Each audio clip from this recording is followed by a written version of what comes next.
part of the Press Play Podcast Network.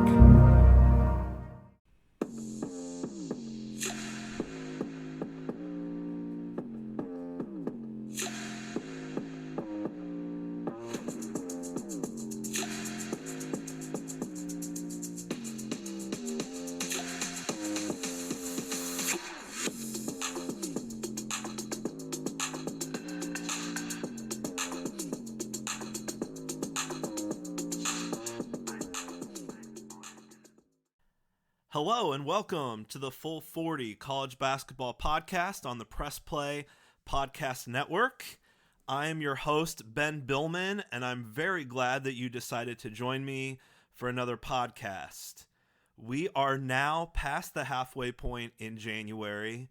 We are in the heart of conference season, and after a crazy week last week in which 4 of the top 5 teams in the country lost, things have changed drastically, but it seems like so far this week there is a little bit of normalcy that has come back to college basketball. So in the first half today, I'm going to talk about the rankings and then also some of the games coming up this weekend to keep an eye on. And in the second half, I'm going to look at one of the risers and one of the fallers in the Power 6 conferences. So I'm going to choose 2 teams from each conference.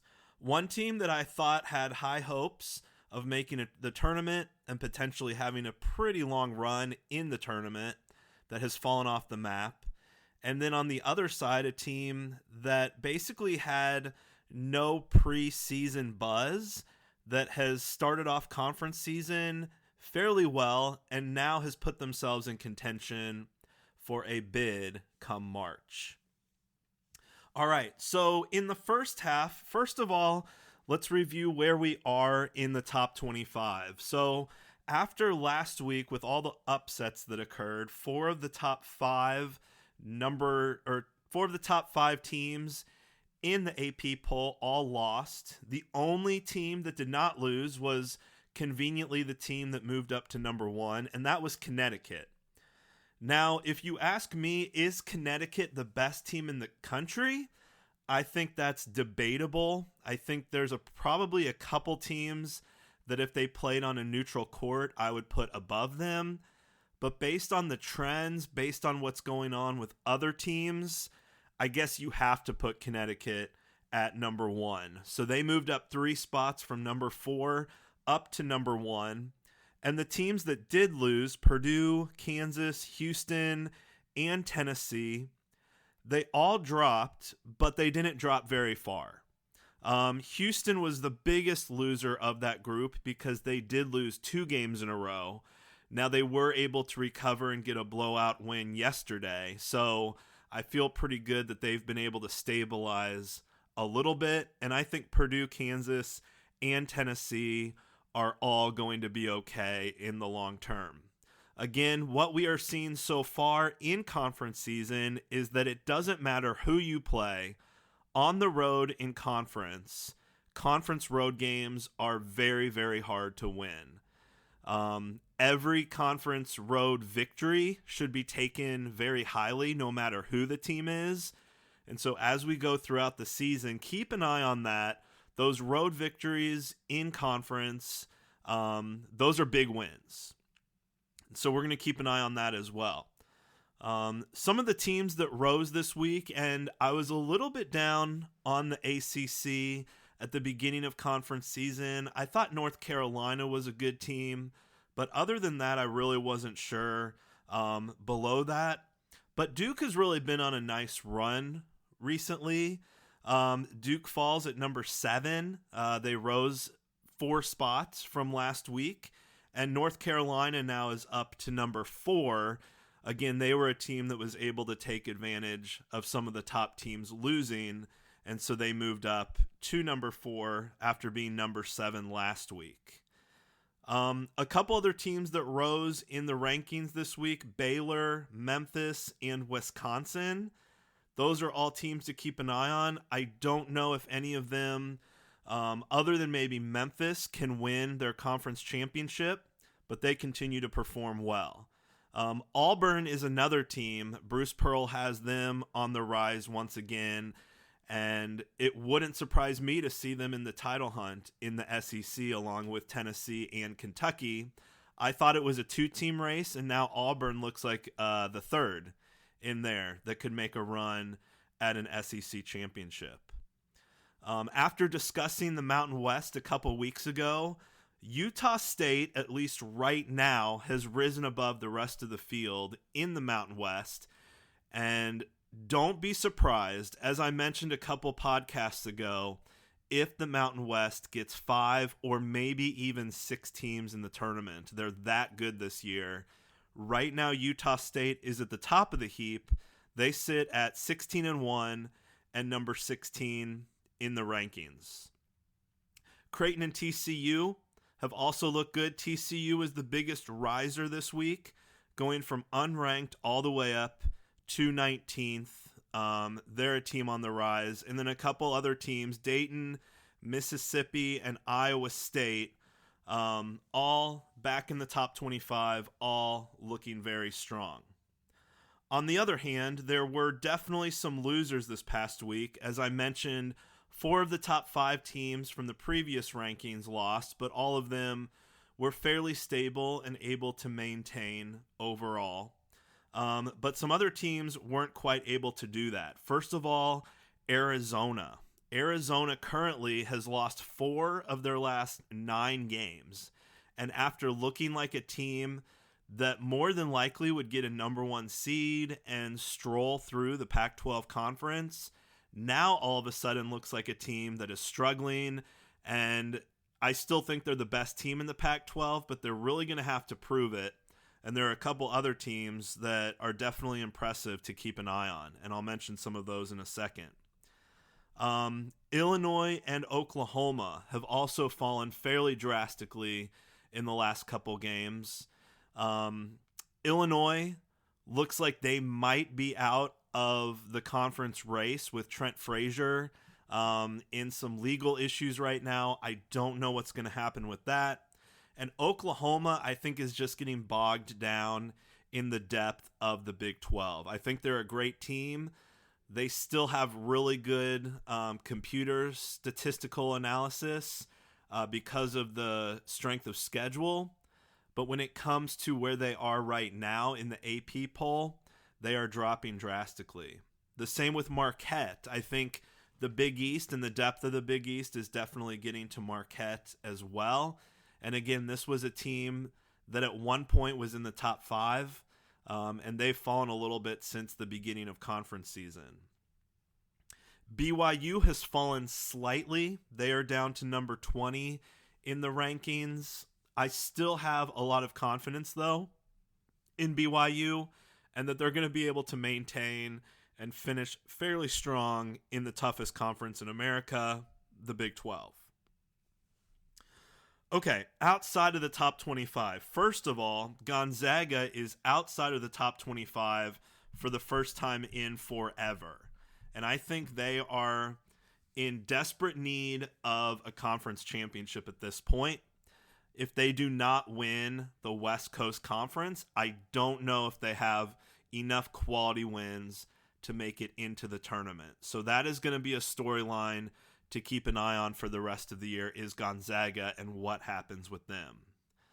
Like I mentioned with the Mountain West, yes, right now Utah State is the only team in the Mountain West that is ranked, but that doesn't mean that there are some other schools that are not looming. For instance, outside of the top 25, if you ranked them below that, number 26 is Colorado State, number 27 is San Diego State, and just a couple spots down from them, Nevada and Boise State and New Mexico all received votes in the top 25. So there are some voters out there that believe that those teams deserve a spot in the top 25 as well.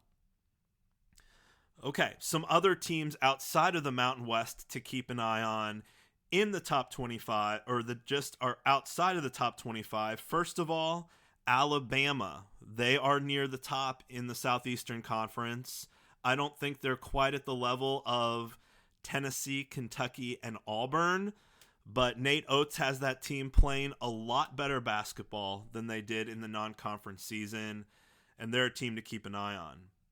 Also, one of the biggest surprises of the season, and a team that you do not want to get matched up with in March Madness, and also one of the best home court advantages in college basketball right now, is Grand Canyon.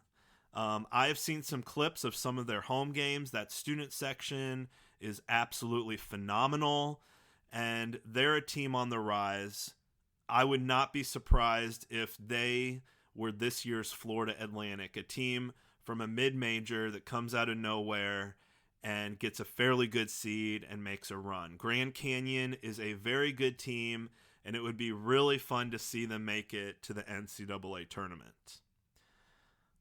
Like I mentioned with Oregon a little bit earlier when talking about Arizona, right now Oregon is at the top of the Pac-12. They're a team to keep an eye on. Dana Altman always seems to get his team right on the cusp of a selection on Selection Sunday.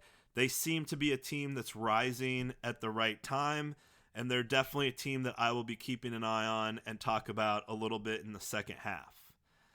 James Madison, unfortunately, after being one of the last 3 teams to be undefeated on the season, now is really struggling in conference. They went from a team that looked like an automatic lock to a team that I think is going to struggle unless they're able to win their conference championship. And then also Princeton.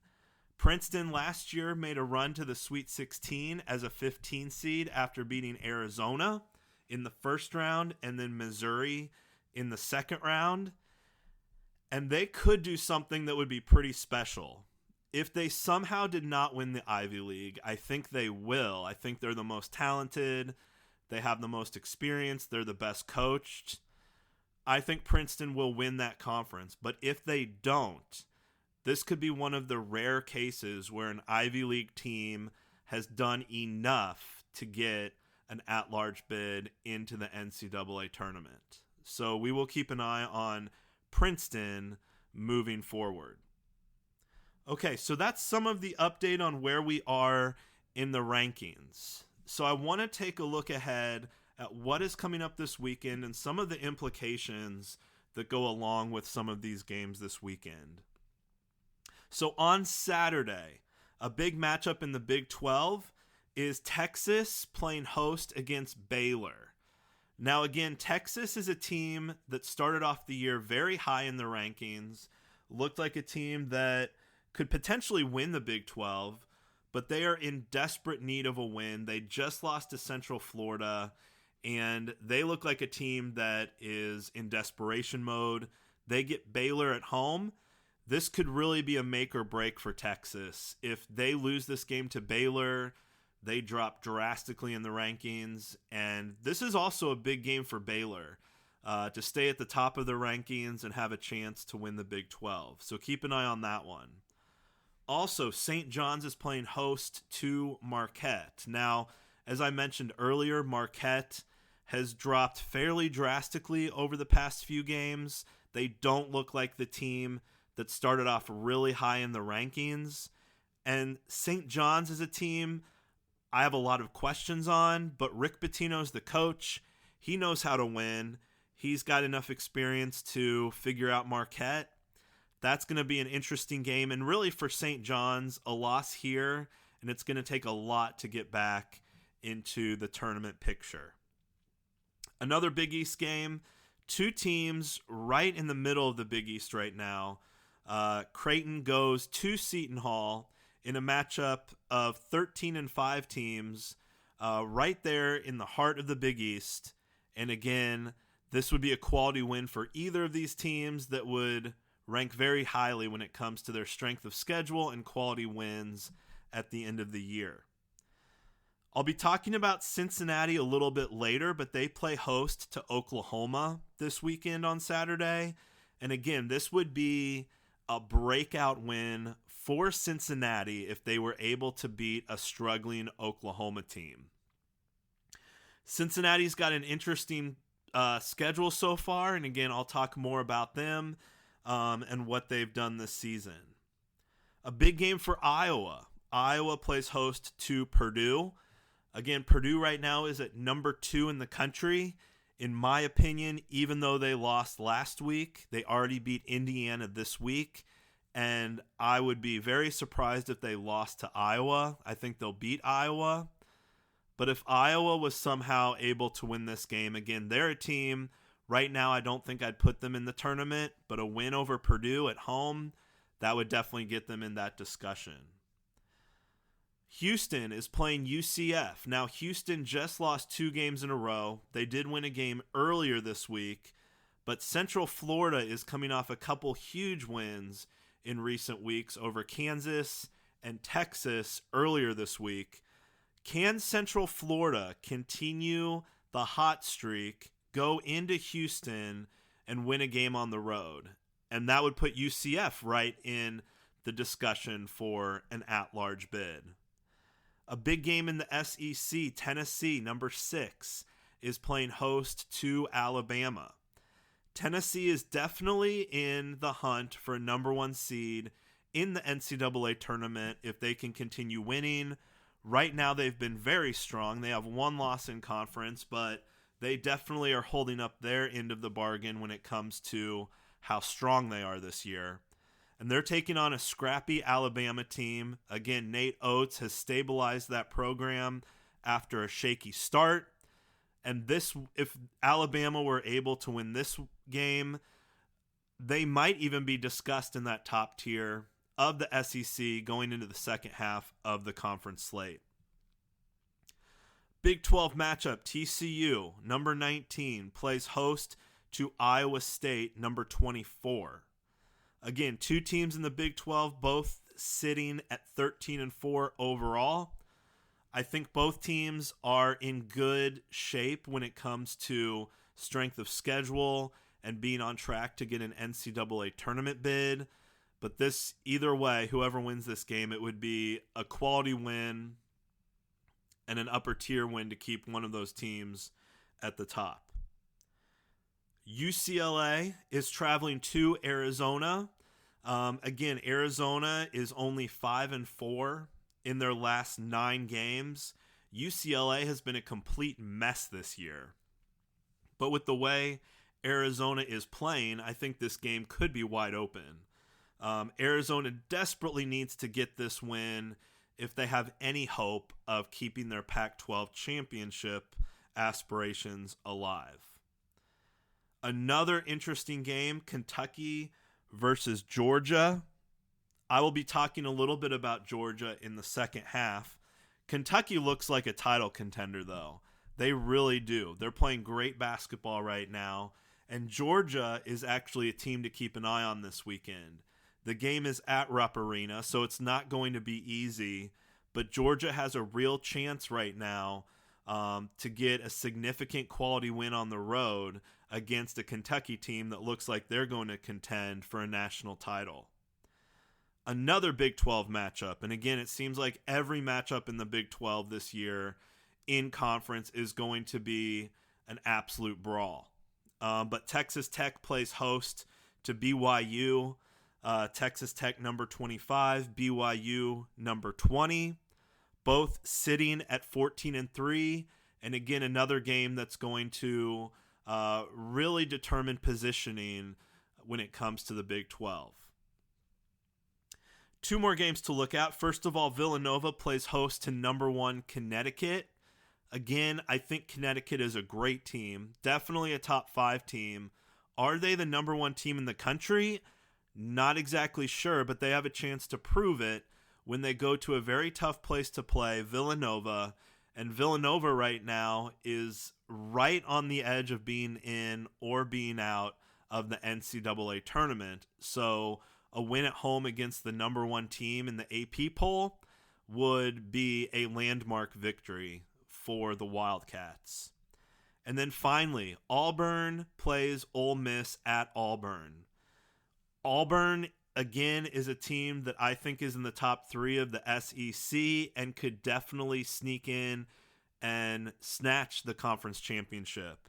And Ole Miss with Chris Beard, was one of the last undefeated teams in Division I. They have now lost 2 of their last 3. Now they go to Auburn. Is this the beginning of the end for Ole Miss and their conference title and also NBA tournament or NCAA tournament bid aspirations? It very well could. I was pretty high on Mississippi heading into SEC play, but now I'm pretty nervous. And it looks like, unless they can somehow beat Auburn on Saturday, it looks like Mississippi might have been the product of just a very weak non-conference schedule that caught back up to them. So we will see on Mississippi what happens, but I have a lot of questions about them now. I still think in the long run, Chris Beard is going to get that team to the top. Maybe not national championship, maybe not Final Four, but he's the kind of coach that within a year or two of taking over a program can definitely turn a program around and get high into the top 25. All right, let's take a quick break for some advertisements, and then we'll be back to the second half talking about one team in each of the Power 6 conferences that has risen and one that has fallen. I'll be right back.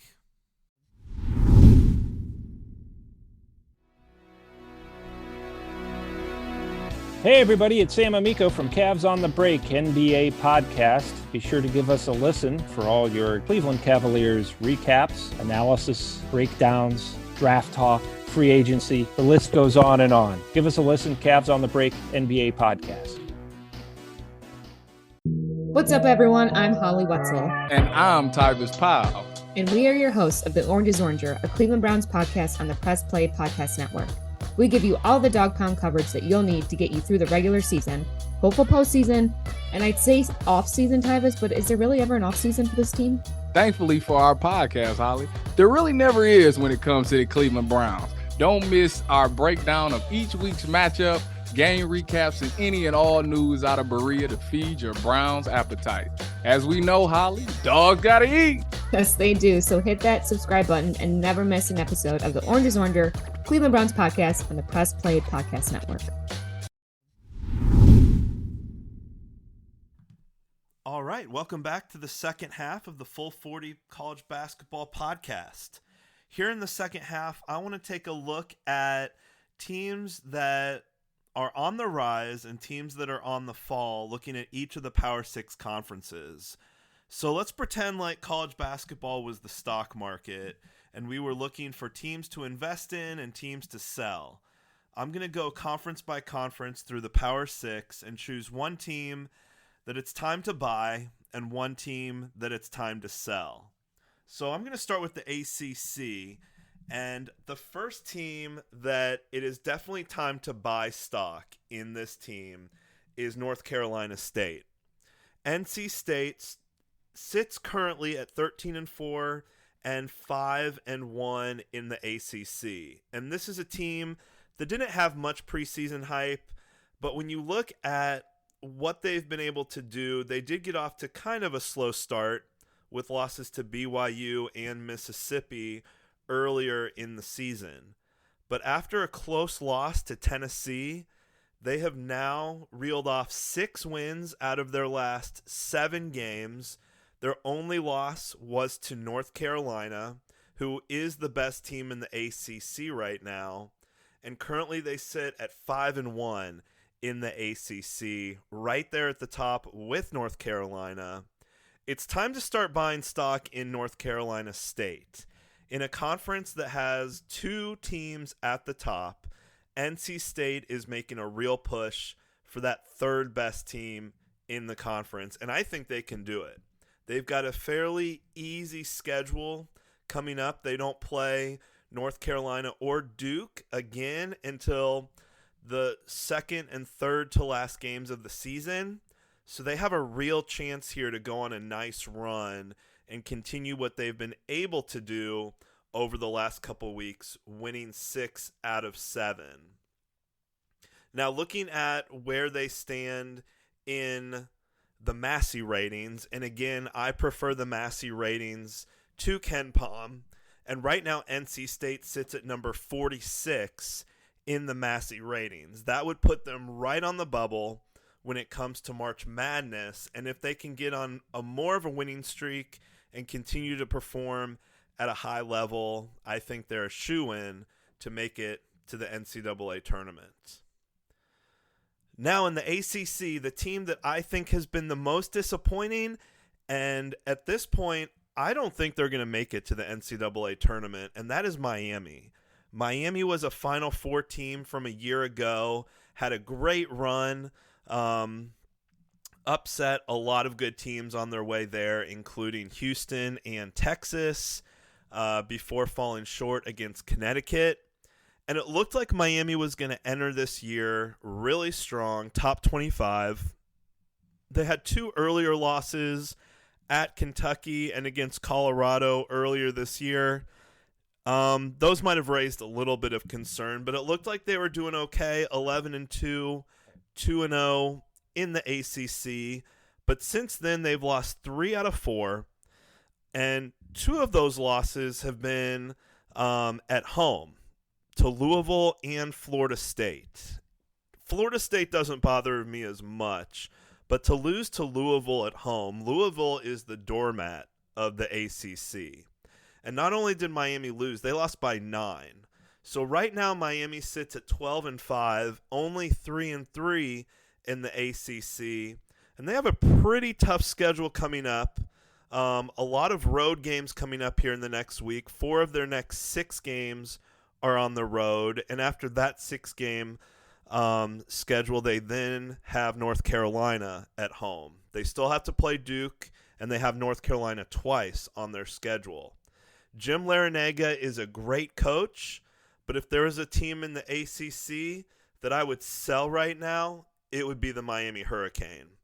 Also, Miami currently sits at number 51 in the Massey rankings. That is just outside of where I would draw the line for at-large bids for the NCAA tournament. And if there's a team in the ACC that started off with high hopes and I think currently is out of the NCAA tournament, it would be the Miami Hurricane. All right, moving on to the Big 12. Let's start with the team that I think is on the rise, and a team that if you're looking for someone to follow in the second half of the season, I would go with the Cincinnati Bearcats. Cincinnati, Wes Miller, a very young but very talented coach, has stepped in for Mick Cronin at Cincinnati and has done a fantastic job. Right now, Cincinnati sits at 13-4, 2-2 in the Big 12, and they have some very impressive wins. But when you look at their 4 losses, they have no bad losses. They've lost at Xavier in the crosstown shootout that they have every year with Cincinnati and Xavier. They lost to Dayton, who's a top 25 team. And then recently they had back-to-back losses to Texas by 1 and to Baylor by 3. So those 4 losses, none of those are bad losses. They do also have some good wins over Georgia Tech.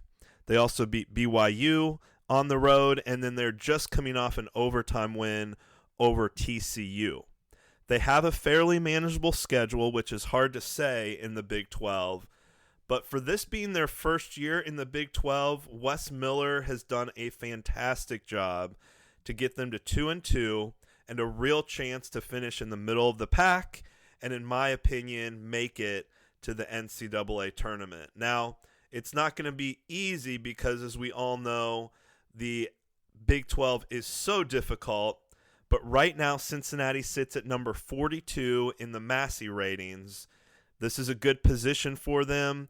I think if they can maintain right around the low 40s in the Massey ratings, they're going to get an at-large bid in the NCAA tournament. And since they don't have any bad losses to this point, there really are no other bad losses in the Big 12, so I would buy into Cincinnati as a team heading into March as someone to keep an eye on. In the Big 12 on the other side, a team that I think is just falling apart at this point, and again, it would not surprise me if they fall out of the NCAA tournament, which is surprising considering they made the Elite Eight last year, and that is the Texas Longhorns. Currently, the Longhorns sit at 12-5 overall, but more surprisingly, they only have one win so far in the Big 12, and they're 1-3 in conference. They've really struggled to find a standout player on that team, and they have lost 3 of their last 4 games in the Big 12. Losses to Texas Tech, West Virginia, and Central Florida. They also have losses to Connecticut and Marquette, so those are not necessarily bad losses. I think those could be considered good losses if you consider any loss a good loss. So 12-5 overall is not that bad, and 1-3, this early in the conference season seems you can redeem yourself from that. The biggest problem, though, when you look at Texas's schedule over the next 3 weeks, they play 6 ranked opponents in a row, starting on Saturday when they host Baylor. They have Baylor, Oklahoma, BYU, Houston, TCU, and Iowa State. If they can somehow go 3-3 in that streak, I think they should be very happy. But the way they're playing right now, losing 3 out of 4, and all 3 of those losses to unranked Big 12 teams, I just don't know what the future holds for the Texas Longhorns. Now, currently, Texas does sit at 39th in the Massey ratings because of their strength of schedule. But if they don't knock out a couple of these top teams in the Big 12, it's not going to matter what their Massey rating is. If they have a poor record in the Big 12, that's not going to look good on their March Madness resume. So I have Texas as a team to sell when it comes to March Madness. Okay, moving ahead to the Big East. If there was a team that I would buy into right now in the Big East, it would be Seton Hall. Seton Hall got off to an awful start earlier in the season. At one point, they were 5-4 with pretty bad losses to USC and Iowa, an 18-point loss to Baylor, and a pretty ugly loss to Rutgers. But since that time, they have won 8 of their last 9 games. They currently sit at 6-1 in a very tough Big East. They have wins over Connecticut, Providence, Marquette, St. John's. It's been an impressive turnaround for this team who now sits at 13-5 overall and has a pretty manageable schedule for the next couple of weeks. Seton Hall is a team that has a young coach in Shaheen Holloway who played there. And I just think Seton Hall has a lot to look forward to these last 2 months of the season. They currently sit at number 32 in the Massey ratings, which is a phenomenal place to be. And if they can maintain that, even if they went 500 the rest of the way, already being 6-1 in the Big East, they're an impressive team, and I would definitely buy into them right now as the team to watch in the Big East. On the other hand is Xavier. Now, Xavier was definitely not a team that I looked at early on and thought, oh, this is a Final Four team or a team that's going to go far in March Madness. But after last season and the success they had, I didn't think that this year was going to go as it has so far. They are only 9-8 overall, and it's been just so inconsistent, winning 2 games, losing 2 games, winning 2 games, losing 3 games. It's been a roller coaster with Xavier, and they're playing at the level of their competition almost every night. So the chances at this point of Xavier turning it around and getting any sort of consistent play, it just doesn't seem like this is the year for them. And in a very deep Big East, they may be the team that falls out of contention and struggles to get back to 500 overall by the end of the year. Now, they are 3-3 right now in the Big East, but that overall record of 9-8 some of those losses just looking really bad, including losses to Oakland, Delaware, and Washington. I mean, you can understand losses to Purdue and Houston, but just overall too sloppy. Not a team that I expect to do much the rest of the year. They currently sit at 58th in the Massey ratings, and again, that's just not good enough. And I don't see them getting a tournament bid unless they were to win the Big East tournament, which doesn't seem very likely. So I have Xavier as the team to sell in the Big East. All right, moving on to the Big Ten. The team that I definitely would buy stock in right now is Northwestern. Northwestern, as you might remember, handed Purdue their first loss of the season when Purdue was number 1 in the country. And so that might be one of the biggest wins of the year for any team anywhere. Right now, Northwestern sits at 13-4 and 4-2 in the Big Ten.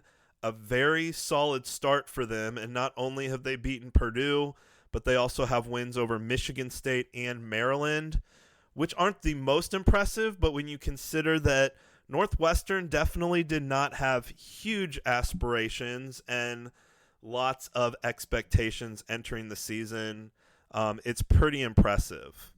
And 3 of the 4 losses really are not that bad. Mississippi State, who's a good team, and at Illinois and at Wisconsin, 2 of the top teams in the Big Ten, those losses don't look that bad. The one dark blot on their schedule, though, was a home loss to Chicago State back in December. And that loss is really going to hold them back when it comes to seeding in March Madness. But I really do think that Northwestern, if they continue to play the way they are, is almost a lock for the NCAA tournament at this point. And they sit at number 37 in the Massey ratings. Anything above 40, 1 through 40, you've got to feel pretty confident you're going to have a chance to make the tournament. So Northwestern, I think, is in really good shape in mid-January. On the other hand, and this one is probably pretty easy to predict, but the team that I'm selling right now in the Big Ten is Michigan State. It all started off in the first game of the year with an overtime loss to James Madison, and James Madison has fallen off as well. Now, there are some losses on this schedule that you can look at and say, okay, that's an understandable loss. Those include Duke, Arizona, Illinois. But some of these other losses, including the James Madison loss, including at Nebraska, at Northwestern, just not good losses, and they haven't looked good in those games either. Michigan State also has a fairly tough schedule coming up, and sitting at 11-7 and 3-4 in Big Ten play, they're really going to have to turn it up. Now, the one thing that Michigan State will have is a good strength of schedule because of all the good teams they played out of conference. But they're going to amass a lot of losses, and they're probably going to be right there on the bubble on Selection Sunday. Right now, they're 44th in the Massey ratings, but if they continue to play the way they are, I don't see them moving up a whole lot. This might be the year that Tom Izzo fails to make the NCAA tournament, which would be pretty surprising knowing what he's been able to accomplish at Michigan State and where they were heading into this year as a top 10 team. All right, moving on to the Pac-12. The Pac-12 has been pretty topsy-turvy so far, maybe the most unpredictable conference of them all at this point in the season. But if there's a team that I'm buying into, it would be Oregon. The Oregon Ducks are on fire right now. They sit at 13-3, 5-0 in the conference, and they look like the team to beat. And it looked like Arizona might control this conference, but they really haven't. Oregon has been the team at the top. So Oregon has won 9 out of 10 after losing back-to-back games to Santa Clara and Alabama earlier in the year to sit at 4-2. Now they sit at 13-3 with their only loss against Syracuse They have wins over Georgia, Michigan, USC, Washington. Again, undefeated right now in the Pac-12, and they really do look like the team to beat after getting off to a fairly poor start. Now, the game to circle on your calendar would be January 27th. They get Arizona at home, and that could be a huge game when it comes down to who is going to win the Pac-12 regular season. So I have Oregon as the team to buy in the Pac-12. Right now, Oregon sits at 26 in the Massey ratings. Fantastic rating overall. Definitely where you want to be heading into mid-January. I think they're in pretty good shape. The team to sell, again, it's pretty obvious, is USC. Again, they came into this season with very high expectations. Isaiah Collier, one of the best freshmen in the country. Bronny James, a really good freshman with a lot of hype around his name, obviously.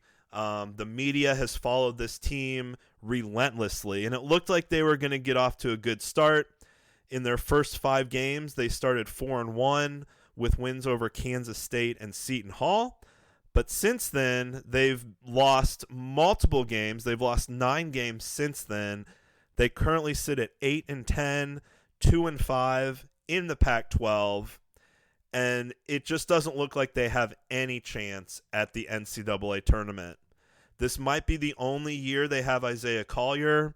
It might also be the only year they have Bronny James. And a team that came in with high expectations this year looks like they are faltering and really have no hope. And at this point, USC sits at 83rd in the Massey ratings. That's just not good.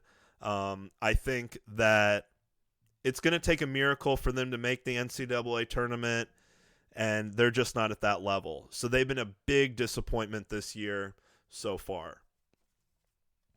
All right, looking at the final power conference, starting in the SEC with the team that I would invest in right now to buy, and that would be Georgia. So Georgia got off to a really poor start to the year. They started 2-3 with losses to Oregon, Miami, and Providence.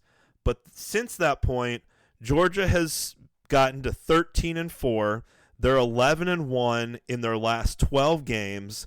Their only loss was a very close home loss to Tennessee. And Georgia is a team with some other quality wins as well against Florida State, Georgia Tech, Arkansas, and they're just coming off a road win against South Carolina. Now, the thing for Georgia is, yes, they are 13-4, but are a lot of those wins only because they've played some easier teams on their schedule? That remains to be seen. But they play Kentucky on Saturday at Kentucky. That's a big game for them to determine how good they actually are. Right now, they sit at number 71 in the Massey ratings. That's mainly because of strength of schedule. So what Georgia needs to do from here on out is definitely win, and the Kentucky game on Saturday is the perfect opportunity to get a win and get back in a strong strength of schedule case for the committee. All right, and then finally, the team that I would sell in the SEC would be the Arkansas Razorbacks. Again, expectations were very high after a Sweet 16 appearance last year, but things just have not gone well for the Razorbacks, especially in recent days. They lost 3 in a row to Auburn, Georgia, and Florida. They did recover with a 1-point win at home against Texas A&M, but currently they sit at 10-7, 1-3 in the SEC, and 2 of their next 3 games are against Mississippi and Kentucky. They still have to play Kentucky again after that, and a game against Tennessee. I just don't see if it's possible for Arkansas to turn this season around. Musselman is a great coach, but it's going to be tough for them to get things going on the right track. They sit at number 68 in the Massey ratings, and again, that is just not a good sign. Even though they're a little above Georgia, I think those two teams are trending in opposite directions, with Georgia going up and Arkansas going down. Okay, so those are my picks for who to buy and who to sell moving forward in the next 2 months of the regular season. I would love to hear from you if you agree or disagree with who I think is moving up and who I think is moving down. And if there's any other teams you look at and say, this is a team to watch one way or the other, please let me know. It's going to be another exciting weekend in college basketball, and I will be back next week to discuss everything that's going on and look and review and look forward to what's coming up in March. Thank you so much, and I will talk to you all soon.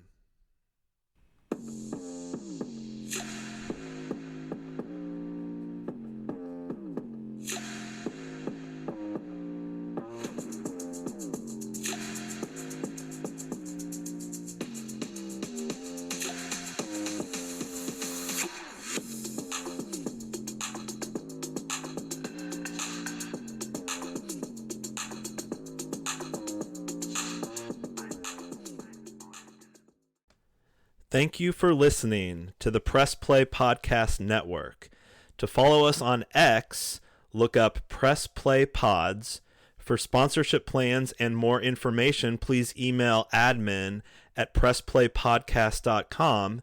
And to listen to all our shows and learn more about our network, please visit www.pressplaypodcasts.com.